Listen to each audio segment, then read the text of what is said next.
Bonjour et bienvenue dans WordPress. Et voilà, à la gauche, nous avons beaucoup de sous-catégories. Puis, nous allons aller dans la page. Dans la page, ici, nous avons tous les catégories de pages. Le contenu est là. Donc, dans la page d'accueil, contactez-moi, événements blog, galerie hors libre, Nicole Côté, CV, etc. Donc, quand on clique sur accueil, dans WordPress, nous allons dans la page d'accueil. Il y a toutes sortes euh, de plugins.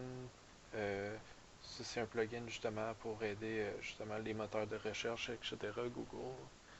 Si on descend en bas, nous avons le Visual Composer.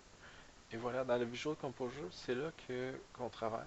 C'est là qu'on devrait changer l'information. Si on veut changer le texte, quoi que ce soit, c'est ici qu'on va le faire. Donc, une fois qu'on va par-dessus le texte, nous avons plusieurs options, soit éditer le texte avec le crayon, soit le dupliquer, ou soit l'effacer. On peut même le bouger d'endroit.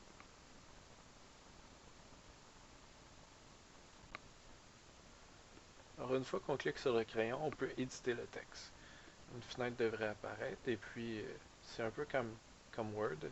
Nous pouvons écrire du texte, insérer toutes sortes d'hyperliens, de la couleur, formater le texte, ajouter du texte gras, italique, quoi que ce soit. C'est comme un Word. Donc, on peut sélectionner du texte, l'effacer, utiliser CTRL-Z pour revenir en arrière en cas qu'on fait une erreur. Et c'est pas mal ça. Donc, si on écrit du texte ou on l'efface, donc on efface le texte, on peut sauvegarder les modifications, puis ça va sauvegarder. Une fois qu'on ferait des modifications, là je n'ai pas fait, mais une fois qu'on fait les modifications, une fois on fait mettre à jour,